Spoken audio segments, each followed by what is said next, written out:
Donc maintenant, on va s'intéresser aux questions de distribution de vie en termes de fiabilité. Donc, souvent, lorsqu'on regarde la probabilité de défaillance, qu'on appelle aussi la distribution de vie, la fonction f, qu'on peut voir comme étant la fonction la probabilité qu'il y ait une panne, qui est f comme failure en anglais, c'est la probabilité qu'un composant soit en défaillance au tenté, sans nécessairement possibilité de réparation. Donc, on ne regarde pas la réparation, ce qu'on regarde tout simplement, c'est le fait qu'il y ait une panne, qu'il y ait une défaillance. Donc, ça correspond à la loi de répartition de la densité de probabilité petit f. Donc, la fonction petit f, c'est la densité de probabilité qu'on peut poser comme étant d'une certaine forme, avec certains paramètres. Puis à partir de ça, on peut estimer la probabilité de défaillance. Donc, la fonction f va être égale à la probabilité.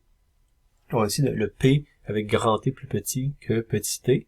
Ben, le grand T, c'est le fait qu'il y ait une défaillance entre le temps 0 et le temps petit t. Donc, c'est quoi la probabilité qu'il y ait une panne du temps 0 au temps t?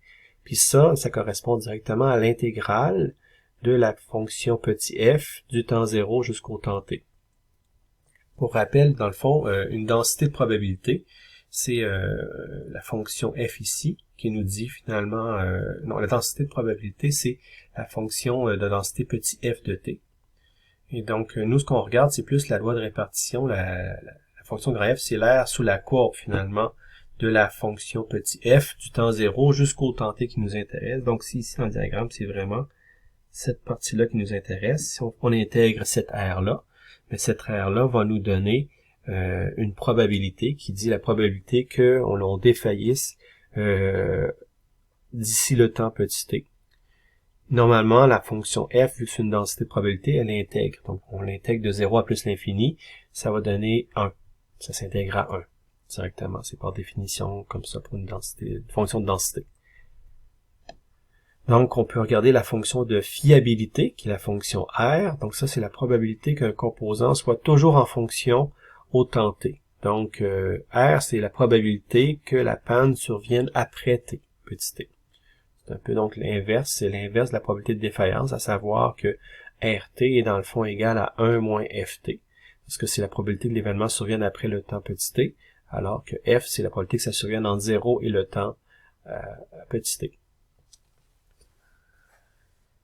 Donc, si on regarde un ensemble de composants, si on a n composants identiques qui sont mis en opération simultanément, le nombre moyen de pannes au temps t va être petit n fois R. Donc, c'est-à-dire que, supposons qu'on a une population de composants avec une distribution de vie qui est donnée par la fonction f. Donc, la fonction f nous dit la probabilité qu'il y ait une panne d'ici le temps t.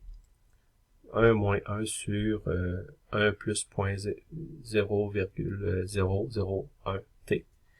Donc, après 1000 heures, la fonction nous dirait 0,5. Donc, il y a 50% de chance qu'un composant soit en panne après 1000 heures d'opération, quand il y a une panne entre 0 et 1000 heures.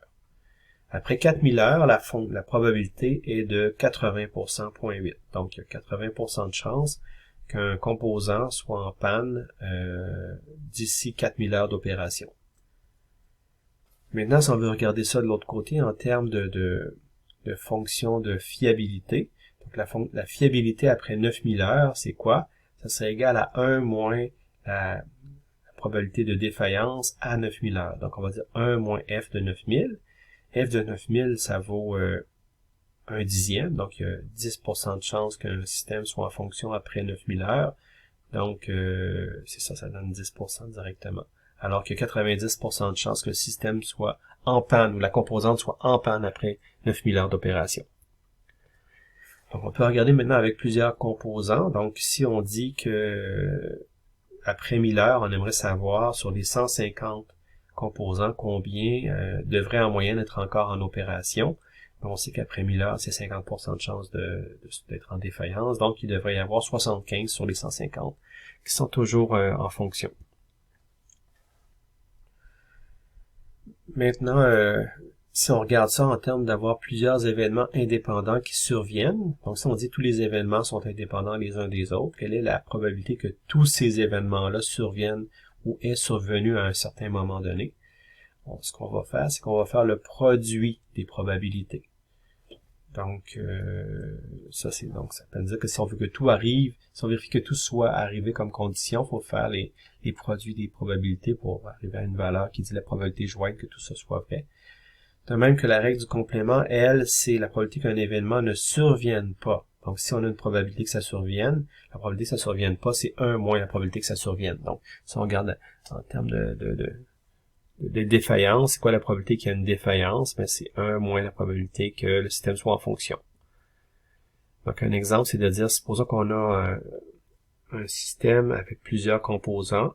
On dit, c'est quoi la probabilité qu'au moins un composant homogène, indépendant, soit en défaillance au tenté parmi n composants identiques qui sont caractérisés par la fonction RT. On dit, ben, c'est la probabilité de défaillance de 1 dans le lot. C'est 1 moins la probabilité que l'ensemble des composants soient en opération. Donc, l'ensemble des composants soient en opération, c'est tout simplement le produit de la RT. Vu qu'on c'est homogène, c'est toute la même RT, donc on va dire que c'est finalement RT puissance n. C'est-à-dire que c'est la probabilité que le premier composant soit fonctionnel fois la probabilité que le deuxième composant soit fonctionnel, ainsi de suite jusqu'au nème composant. Puis ça, RT, c'est égal à 1 moins FT, fait qu'on peut dire tout simplement que la fonction de défaillance du système serait 1 moins, entre parenthèses, 1 moins ft, le ft individuel des composants, tout ça puissance n. Puis là, si on regarde la probabilité de défaillance au tenté d'un composant ou plus d'un système formé de n composants hétérogènes, donc c'est un peu la même chose que précédemment, mais cette fois-ci avec n différents. Donc là, on peut pas faire ça puissance n, on va aller chercher directement 1 moins le produit pour les n composants de leur fiabilité individuelle. Donc, on va faire le produit des RIX pour chacun des composants qui forment notre système. Puis là, la probabilité que tous ces composants-là soient tous en fonction au tenté est donnée par ça. Maintenant, ce qu'on peut regarder aussi, c'est l'équation de probabilité conditionnelle. Donc, ici, on a le P de B barre verticale A. Donc, ça, c'est un sachant que. Donc, probabilité que B soit vrai, sachant que A est vrai. Ça, c'est égal directement à la probabilité que A et B soient vrais, divisé par la probabilité que A soit vrai. Parce qu'on sait que A est vrai, fait qu'on dit ça, c'est pour acquis, fait qu'on veut dire c'est quoi la probabilité que les deux soient vrais en même temps. Donc, si on regarde ça en termes de fonction de risque, on peut dire, si on sait que le système fonctionne bien au tenté, c'est quoi la probabilité qu'il y ait une panne entre le tenté et le tenté plus delta t? Donc, on regarde c'est quoi la probabilité de défaillance dans la courte période delta t, qui nous intéresse suivant le tenté. Et ça va être égal à une probabilité conditionnelle disant c'est la probabilité qu'une panne prochaine survienne dans le temps delta t, sachant que on a survécu, qu'on a bien fonctionné jusqu'au tenté.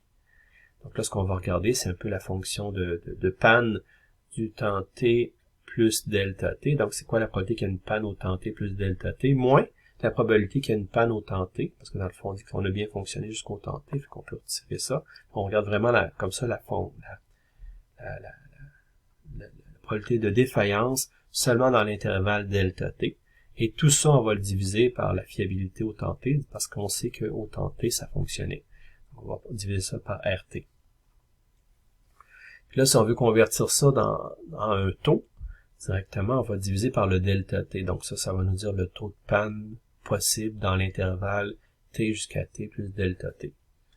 Donc, c'est la même équation en ayant en dénominateur le delta t. Donc, avec ça, on est capable d'avoir un taux de défaillance instantané. Puis, on peut même avoir la fonction h qui est définie comme étant à la limite d'un delta très petit. Donc, si on tend vraiment vers un delta très très court, ça va être égal à ce qu'on a calculé, qui dans le fond est égal à la dérivée de f. Donc, f'(t) divisé par rt. Puis, f' comme f, grand F, c'est l'intégrale sur petit f. Bien, la dérivée de grand F, c'est petit f. Donc, c'est égal à la densité de probabilité de défaillance au tenté divisé par RT. Et donc, c'est ça. Donc, si on dit donc la limite de delta grand F sur delta t, c'est égal à la dérivée de F sur dérivée, c'est égal à F', qui est égal à F, comme on sait que grand F, c'est par définition l'intégrale de petit f.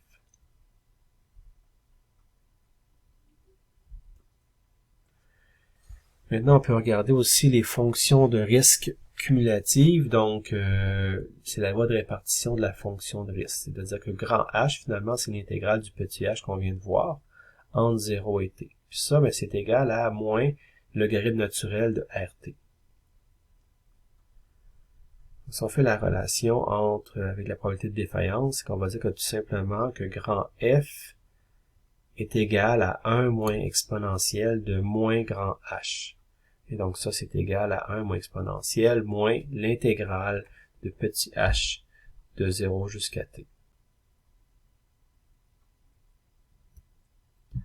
Donc à la limite, lorsque t est très petit, lorsque t tend vers l'infini, donc on va dire que h tend vers l'infini pour s'assurer que f, lui, tend vers 1. La probabilité qu'il y a une défaillance tend vers 1 lorsque le temps est très grand.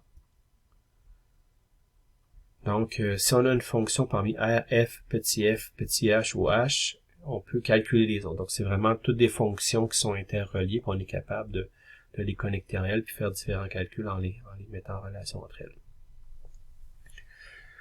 Donc là, je vais vous montrer une fonction que vous avez peut-être déjà vue, qui est très classique en termes de fiabilité. C'est la fonction qu'on dit en baignoire. Donc, on a une courbe en baignoire, à savoir qu'on a une descente au début, puis après ça, on a une période stable au fond, puis ça remonte après un certain temps. Parce que dans le fond, on dit typiquement les composants, surtout les composants électroniques, c'est très souvent comme ça que c'est caractérisé. Donc, il y a une série de pannes qu'on dit hâtives, dans le sens que si on a lors de la fabrication, on a des défauts de fabrication, il peut y avoir plusieurs pannes au début dans la première partie. Donc, ça, c'est vraiment la première partie ici de la courbe où là, on peut avoir des pannes qu'on dit hâtives. Donc, les composants sont faibles, il y a des pannes qui sont associées à la mise en fonction d'un certain système. Après un certain temps, on tombe dans une période qu'on dit stable, où là, on va dire les problèmes sont sortis, les problèmes suite à la fabrication. Donc, il peut y avoir certaines erreurs, certains problèmes aléatoires, mais c'est pas nécessairement associé à l'âge des composants. Un exemple de ça, c'est de dire le rayonnement cosmique, on est exposé à petite dose à ça. Ici, ça peut quand même, par exemple, faire des erreurs dans la mémoire vive, corrompre des bits. C'est très rare, mais c'est pas impossible. Puis à certaines échelles, on peut vraiment le mesurer, puis ça peut avoir vraiment un impact dans notre système. Et donc, ça, c'est sur la Terre, puis là, si on va dans l'espace, c'est autre chose, c'est le rayonnement cosmique est très fort, et il fait en sorte que c'est beaucoup, l'impact est quand même pas négligeable. Après ça, la troisième période, c'est vraiment une période où là, on dit, il y a une certaine usure des composants. Si on parle de composants mécaniques, c'est clair. Un disque dur magnétique, par exemple, après quelques années, il y a des bonnes chances que ça brise, parce qu'il y a un disque en révolution à quand même assez haute vitesse, avec des têtes de lecture, puis tout ça, c'est mécanique, ça se brise. Quand c'est entièrement électronique, ça peut arriver, ça prend un certain temps. Mais après ça, ça va être plus associé à la question d'humidité, connecteurs qui sont problématiques. La rouille, ou du moins le dessèchement des composantes après un bon moment. Donc, généralement, les pannes d'usure en électronique, en tout cas, surviennent bien au-delà de la durée de vie attendue. On s'attend à ce que le système fonctionne pendant 10 ans. Ça peut prendre peut-être 25 ans avant qu'on ait des problèmes importants en termes d'usure au niveau de l'électronique. Et pour ça, on appelle le taux moyen avant une panne, le MTTF, Mean Time to Failure. Donc ça, c'est une mesure très standard de dire c'est combien de temps en moyenne ça prend avant qu'on ait une panne dans notre système. Donc le MTTF, on calcule ça souvent comme étant l'intégrale de 0 jusqu'à l'infini de t fois notre fameuse fonction f, qui est la densité de probabilité de défaillance. Donc on va l'intégrer à ce niveau-là pour avoir finalement le temps moyen avant d'avoir une panne. Puis de même qu'on veut souvent aussi regarder ce qu'on appelle le MTTF résiduel, c'est le temps résiduel avant une panne au temps t0. Combien de temps ça va prendre. Donc on va dire le MTTF résiduel. C'est de regarder ça à partir du temps t0. Là, on est rendu au temps t0. C'est quoi finalement le temps avant une panne à partir de notre temps où on est actuellement t0. Par exemple, si on a des composants avec une durée de vie qui ne peuvent pas excéder b heures, donc la probabilité de défaillance va être égale à grand F, qui est la probabilité qu'on a une panne entre 0 et le temps t. Mais ça, on modélise ça comme étant égal à petit t divisé par b puissance a, avec t qui est entre 0 et b, et a qui est plus grand que 0. Ça, c'est notre façon de modéliser notre défaillance. On peut avoir donc la fonction de fiabilité qui est égale à 1 moins f, directement. Et donc, la fonction de répartition, c'est la dérivée de grand F. Bon, si on fait la dérivée de la fonction ici, on a quelque chose comme petit a fois t puissance a moins 1 divisé par b puissance a. Puis la fonction de risque h. Comme je dis, ça tout découle, donc on peut calculer directement le h comme étant le petit f sur grand R, qui est égal à ça. Et donc là, ce qui va nous intéresser, c'est le temps moyen avant la panne, le MTTF, qu'on va calculer comme étant l'intégrale de t, fonction f de t, de 0 jusqu'à plus l'infini. Et donc, si on intègre ça, on arrive à quelque chose comme a fois b divisé par a plus 1. Donc ça donne le temps moyen avant une panne. Ici, on dit c'est quoi le temps résiduel, le MTTF résiduel au temps t0, c'est égal à ça ici. Bon, l'équation est complexe, mais bref, ça nous donne un peu le calcul qu'on peut faire si on est rendu au temps t0. C'est quoi le temps moyen avant qu'il y ait une panne à partir de ce temps-là?